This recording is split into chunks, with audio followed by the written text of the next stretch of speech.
भगवान के नाम की बड़ी अनंत महिमा है, आप सभी को पता है। तो इस अनंत महिमा का एक और भाव प्रसंग मैं आपको सुनाता हूँ, ध्यान से सुनना और समझना। भाव प्रसंग है, बड़ा आनंद आएगा।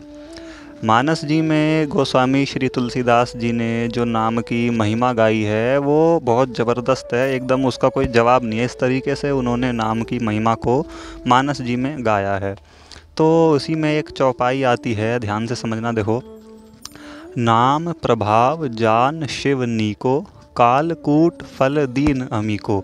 अब इसका मूल अर्थ तो ये है इस चौपाई का कि नाम प्रभाव, नाम के प्रभाव को जान शिवनी को, भगवान शंकर जो हैं वो बहुत अच्छे से जानते हैं। जिसका फल क्या है, भगवान शंकर के भाव से इसका राम नाम का फल क्या है, कालकूट फल दीन अमी को, कि जो जहर है, हलाहल है, विष है, कालकूट फल दीन अमी को, वो भी इस नाम के प्रताप से जो है अमृत का काम कर देता है। ऐसा इस नाम का प्रताप है और इसको भगवान शंकर भली भांति जानते हैं, बहुत अच्छे से जानते हैं।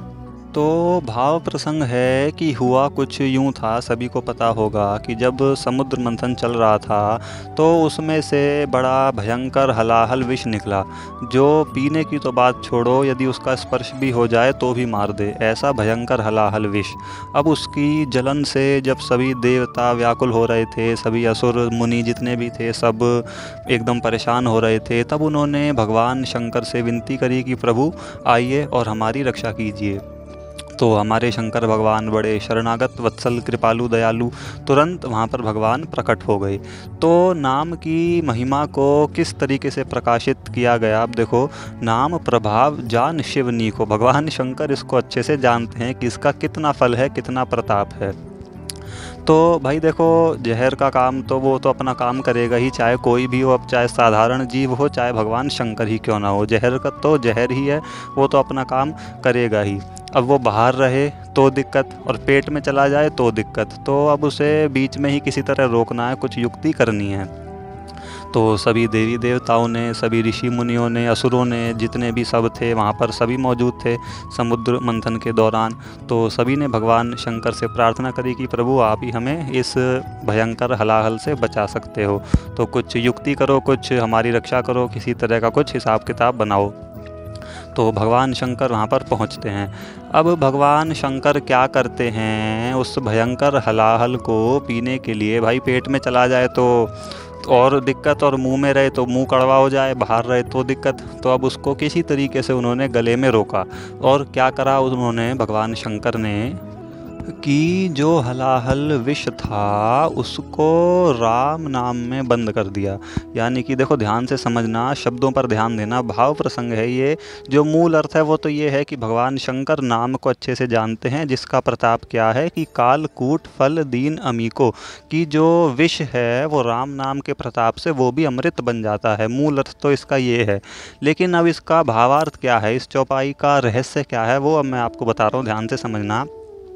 कि भगवान शंकर ने जो हलाहल पिया, वो राम नाम में जो अक्षर हैं उनके संपुट में उस जहर को बंद कर दिया। यानी कि पहले बोला भगवान ने रा, उसके बाद जहर पी लिया, उसके बाद बोल दिया म, यानी कि जो जहर था वो राम नाम में बंद कर दिया। तो अब जब भाई देखो राम नाम आ जाएगा तो फिर किसी और का प्रभाव कैसे हो सकता है। तो फिर उस जो जहर था उसका प्रभाव निष्फल, उसका प्रभाव जो था वो समाप्त हो गया, और निष्कर्ष क्या निकला, कालकूट फल दीन अमी को। तो उसके फल में क्या मिला, निष्कर्ष क्या मिला, जो वो जहर था उसने भी अमृत का काम कर दिया। अब भाई जहाँ राम नाम का प्रभाव होगा वहाँ किसी और चीज़ का प्रभाव कैसे हो सकता है।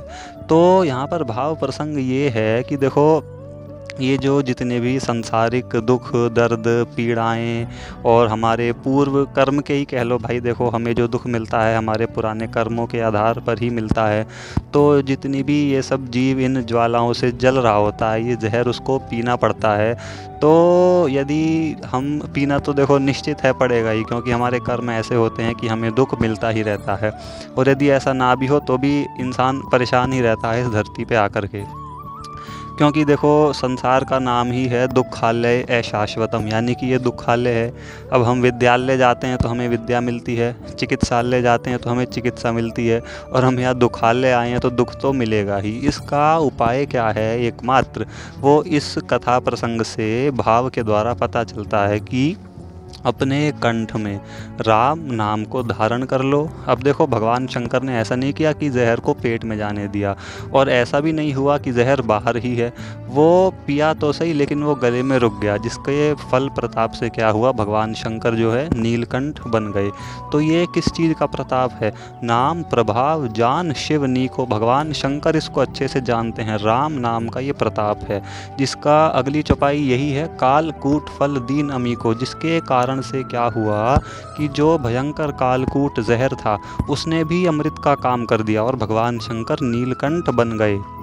तो भगवान शंकर ने पहले रा को रख लिया, फिर जहर पी लिया, उसके बाद माँ को रख लिया, यानी कि राम नाम में जहर को बंद कर दिया, जिससे क्या हुआ, उसका फल जो है वो निष्फल हो गया, उसका प्रभाव सारा समाप्त हो गया। तो भाव यही है कि यदि इन सांसारिक दुख दर्द पीड़ा ज्वालाओं से, इन ये सांसारिक जहर से, हलाहल से यदि बचना है तो भैया देखो उसका एक ही उपाय है, राम नाम का जप। राम नाम को अपने कंठ में धारण कर लो, निरंतर राम नाम का जप चलता रहे कंठ से वाणी से, तो फिर ये जो जहर है ये हमारे ऊपर प्रभाव नहीं डाल पाएगा, और हमारे ऊपर यदि प्रभाव डालेगा भी तो वो अमृत का काम कर जाएगा, उस जहर के तरीके से प्रभाव नहीं पड़ेगा। तो भाव यहाँ पर यही है, कालकूट फल दीन अमी को, ये जो संसारिक ज्वाला हलाहल हमको पीना पड़ता है, हमारे आसपास रहता है, हमारे पूर्व कर्मों के द्वारा हमारे पापों की जो ये ज्वाला होती है ये शांत हो जाएगी और अमृत का काम कर देगी, जो जहर का काम कर रही होती है। और वो किससे संभव है, केवल नाम प्रभाव जान शिव नी को, भगवान के नाम जप से। तो यहाँ पर मुख्यतः राम नाम की ये महिमा है, लेकिन ऐसी बात नहीं है कि और कोई सा नाम हम नहीं जप सकते, कोई सा भी नाम हो। यहाँ पर बात ये है कि बस नाम जप की ये महिमा है, तो जो भी नाम प्रिय लगे हम उसको जप सकते हैं, तो इन संसारिक हलाहल विष ज्वालाओं से हमारा बचाव हो जाएगा। तो निरंतर जपते रहिए। बोलो श्री राम जय जय राम।